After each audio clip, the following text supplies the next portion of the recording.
Bien, seguimos en Agro y Algo Más, lo prometido. Está en contacto con nosotros el ingeniero Jorge Pellegrino, el gerente de desarrollo de semillas Illinois del Grupo Don Mario, y ha tenido la deferencia de atendernos. Hola Jorge, ¿cómo te va? Buenas, ¿qué tal? ¿Cómo va? Bueno, mira, yo planteaba antes lo que tiene que ver con lo que se está desarrollando ahora en el campo, que tiene que ver con la siembra de trigo. Y dentro de los factores, son muchos lo que hay que tener en cuenta, vos lo sabés obviamente y asesorás permanentemente, surgió el tema, charlando con nuestro ingeniero permanente que nos asesora en el programa, que es Eduardo Farías, surge el tema de la densidad de semillas. Mi curiosidad, obviamente de conocimientos que van por una meseta en lo técnico, llevó a que te contactemos para que nos cuentes ese trabajo que se hace puntualmente, primero para que expliques, más allá de que los productores lo deben conocer, qué es exactamente lo que significa la densidad de semilla en la siembra de cada uno de los cereales, en este caso el trigo, y en el caso del trigo, ¿qué se analiza? Sí, mira, justo ayer hablaba con Eduardo del tema. La verdad es que cuando decidimos lanzar una variedad al mercado, además de seleccionarla, empezamos a trabajar fuerte en lo que es el manejo en densidad, los kilos por hectárea, la cantidad de semillas por metro cuadrado que uno necesita Ujú. para lograr el máximo potencial de rendimiento, para optimizar el rendimiento. Eh, Hablábamos puntualmente de la línea que estamos trabajando en lo que es densidad, buscando los extremos para ver cómo se comportan las variedades. En este caso puntual, justo hablábamos ayer, luego los ensayos que estamos llevando adelante involucran 35 kilos por hectárea de trigo, 70 kilos aproximadamente, 110 kilos, que estaría más o menos rondando la media que hace el productor, y 170 kilos como un extremo. Eh, Eso es más o menos lo que estamos trabajando. Eh, Tienen múltiples aristas, no solamente para ver la performance de la variedad, sino para poder evaluar cuál es el nivel mínimo que necesitamos para poder incrementar los kilos por hectárea, qué pasa ante hasta alguna complicación que decís, yo sembré lo óptimo, pero llovió y se me planchó y perdí plantas, entonces eh, tengo que ir a una resiembra, la puedo dejar, o sea, empiezan a jugar un montón de factores a nosotros nos sirven mucho para poder decir esta es la densidad óptima y esta es la mejor alternativa. Puntualmente en lo que es densidad de trigo, también está muy asociado también lo que es fecha de siembra, en líneas generales en una fecha de siembra óptima, sea para una variedad intermedia largo como estamos sembrando ahora, a partir del 20 de mayo y hasta aproximadamente el 20 de junio, podríamos sembrar una variedad intermedia larga, buscando alrededor de 250 plantas por metro cuadrado. Ujú. Esa sería la densidad óptima para ambientes de alta productividad. Si estamos en un ambiente de alta productividad y por X motivo decidimos que no vamos a hacer 250 plantas y hicimos 200 plantas por metro cuadrado o bajamos a 170 plantas, 150 plantas, es muy probable que en un ambiente de alta productividad no nos penalice el rendimiento, porque lo que vemos en los ensayos es que no tenemos diferencias significativas de rendimiento en ambientes de alta productividad y en su fecha adecuada. Eso es, justo hablábamos ayer de ese tema. Bien, tu relato me lleva a preguntar cosas puntuales que tienen que ver, a medida que vas relatando, diferentes factores a tener en cuenta, imagino yo, para tener en cuenta justamente lo de la densidad del trigo, la cantidad de plantas por metro cuadrado. Esto relaciona, te voy a hacer una pregunta básica, ¿no siempre el trigo rinde más teniendo más plantas por metro cuadrado? O sea, a veces cuando en el factor de densidad se le erra, por llamarlo de alguna manera, ¿puede afectar el rendimiento? Eh, Respetando lo que es fecha de siembra óptima y un ambiente de alta productividad, hemos tenido ensayos que con 150 plantas por metro cuadrado ha ganado el ensayo y con 75 plantas, que serían 35 kilos de trigo, hemos tenido situaciones donde no tiene diferencia significativa en rendimiento. O sea, eso nos lleva a pensar de que si por algún motivo perdimos plantas en el camino, sea porque llovió y se me planchó, porque la semilla no tenía la calidad que yo pensaba, o lo que fuera que haya que pierda alguna densidad o que pierda algunos kilos por hectárea, si el cultivo está bien nutrido, está en un ambiente óptimo y tiene una excelente fecha de siembra y se desarrolla normalmente, no vamos a tener mermas de rendimiento. No vimos mermas, diferencias significativas en rendimiento. ¿Por Claro. qué? Porque tiene la capacidad de compensar dentro de los factores que pudimos evaluar es, por un lado, la capacidad de macollaje. A medida que tengo menos plantas, o macolla mucho más. Y no solamente es la cantidad de macollo, sino que cuando empezamos a ver los componentes de rendimiento, tenemos más granos por espiga, con un mayor peso de mil, o sea que todos los factores hacen que compensen a la cantidad de espigas por plantas, a la cantidad de espigas logradas que perdí con la densidad óptima. Las voy a lograr con un mayor macollaje y con mayor peso de mil y con más granos por espiga. O sea que tiene ese método de compensación. Eso es, te diría que en líneas generales, en el cultivo. Bien, son varios los factores, por lo que voy obviamente entendiendo en tu relato técnico, a tener en cuenta para tener un rendimiento óptimo. A tener en cuenta, hablo de la época de siembra, hablo del terreno de la siembra seguramente, hablo de la variedad de semillas, de la cantidad de plantas, del tratamiento de cultivo, que hoy es tan importante y se destaca permanentemente, que tiene que ver con la fertilización y estas cuestiones.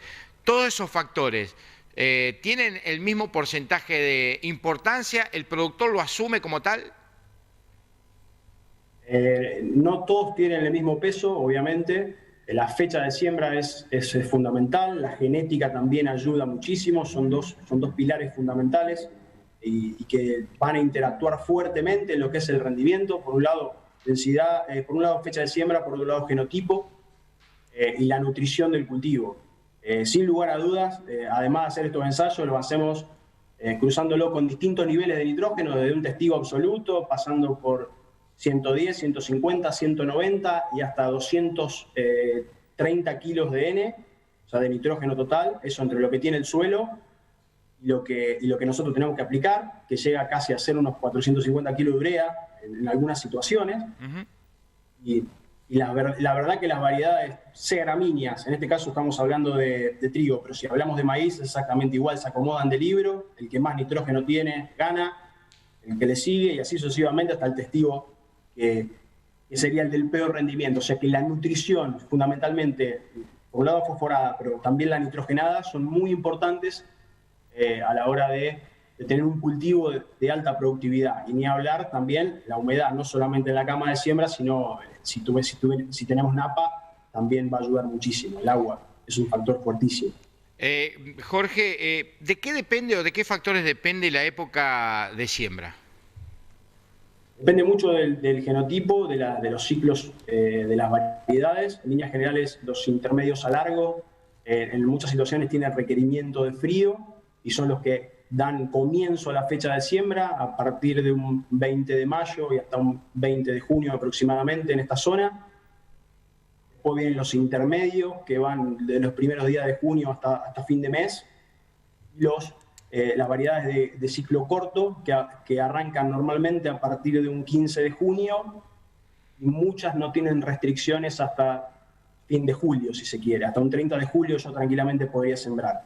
Lo que sí me va a penalizar es, a medida que atraso fecha de siembra, sea para los distintos grupos de madurez, o sea para el rango de los intermedios a largo, para el rango de los cortos, como para el rango de los largos. Si yo voy al final de la fecha de siembra, voy a tener una penalización por atrasar en la fecha de siembra. Pero bueno, ese es el rango óptimo donde se recomiendan cada uno de los distintos, las distintas variedades en los grupos de madurez. Gerenciás lo que tiene que ver el desarrollo de semillas Illinois dentro del grupo Don Mario. La aplicación de la tecnología en lo que tiene que ver la producción ha sido ya un camino sin retorno y cada vez es más palpable en lo que tiene que ver la producción en sí. En cuanto al que tiene que ver en el trabajo del desarrollo de las distintas variedades de semillas, ¿cómo se complementa el trabajo? El laboratorio es importante, seguramente, el trabajo a campo. ¿Cómo se va desarrollando ese trabajo para, obviamente, obtener variedades mucho más productivas a medida que va pasando el tiempo? Bueno, es un trabajo fuerte de la compañía en líneas generales, hoy formando el grupo en sí, con un programa de mejoramiento propio en lo que es soja, trigo y maíz. En el programa de trigo pasa un trabajo fuerte en el área de investigación, que es el área previa a desarrollo. Investigación son microparcelas, donde se trabaja muy fuerte en el cruzamiento de las variedades, con microparcelas a campo y en laboratorio y con marcadores moleculares, eligiendo genes de interés que se expresen en la descendencia hasta que llega una variedad al área de desarrollo, que es el último paso. Cuando llegan a desarrollo, lo que se hace es seleccionar a nivel de productor en macroparcelas. Vamos al campo de cualquiera de los productores que está escuchando hoy la nota, hacemos un ensayo con repeticiones, 200 metros de fondo, la máquina normalmente en su totalidad, sembrando cada una de las variedades. Probamos alrededor de 30 o 35 variedades de trigo, nosotros, investigación prueba muchísimas más, y es donde hacemos el proceso de selección final, donde fundamentalmente seleccionamos por rendimiento, la balanza define qué variedad continúa y cuál no, y en el trayecto desde la siembra hasta la cosecha evaluamos todo lo agronómico y todo lo sanitario de la variedad, que juega un papel fundamental. La balanza define si sigue la variedad, pero también tenemos filtros, como puede ser roya del tallo. Si la variedad es susceptible a roya del tallo, no sale al mercado. Y después, si tiene vuelcos, si se desgrana o cualquiera de todas las enfermedades, relevamos todo. Hacemos un análisis al final general y decimos, bueno, esta variedad rindió bien y además agronómicamente y sanitariamente está bien, se avanza, y si la variedad tiene algún problema que es un filtro fuerte, por más de que rinda bien, se descarta. Pero básicamente es eso, es un trabajo en equipo entre el área de investigación y de desarrollo, es el que termina definiendo cuál variedad continúa y cuál no. ¿Hay un tiempo habitual o que se considera lógico desde que el Departamento de Investigación comienza a trabajar hasta que el equipo de ventas lo pone a consideración del mercado? Sí, hay un tiempo, siempre el objetivo es tratar de acortarlo. En sus comienzos eran muchísimos años, estábamos hablando de 12 años aproximadamente, o entre 10 y 12 años. Hoy normalmente están llegando entre 5 y 6 años al mercado. Siempre se trata de acortar y sin lugar a dudas el trabajo en laboratorio con marcadores moleculares y poder seleccionar qué gente interesa y cuál no, es de gran ayuda, porque eso te permite, si tenés 2.000 variedades para probar, pero 1.000 tienen el gen de interés, las otras las descartás, directamente ni las sembrás, entonces te ahorrás un paso y siempre vas tratando de ganar tiempo, que es el objetivo fundamental. Vos sabés que este proceso te lo pregunto para que la gente entienda, cuando se habla de inversión en conocimiento y en desarrollo, cómo es esa inversión que se realiza y que muchas veces cuando se llega a la época, al momento de desarrollo, esas investigaciones o vuelven para atrás o vuelven con requisitorias seguramente y no siempre tienen éxito, ¿no? Tal cual, eso es así, no siempre tienen éxito. Y lo fundamental del equipo de desarrollo, del equipo de investigación también, es poder ver qué va a demandar el productor a futuro. Porque yo la variedad que crucé hoy va a llegar al mercado dentro de 6 años y yo tengo que tratar de prever qué va a pasar en ese tiempo. Porque a lo mejor yo llego con una variedad que es buena, pero tiene un montón de problemas y el mercado está mirando otra cosa. Entonces no va a tener ningún sentido. O sea, tenemos que tener algo de previsibilidad para que lo que llegue dentro de unos años sea lo que realmente el productor está esperando. Eso también es fundamental. Ha sido un placer, gracias por tu tiempo, Jorge. Bárbaro, muchísimas gracias. Ahí estaba Jorge Pellegrino, ingeniero agrónomo, es gerente de desarrollo de semillas Illinois del Grupo Don Mario, contándonos un poco, bueno, después nos fuimos un poco por el trabajo de investigación y desarrollo, pero principalmente sobre este trabajo de densidad de semillas, densidad o cantidad de plantas en la siembra de trigo por metro cuadrado y que nos explicaba justamente el trabajo que están desarrollando.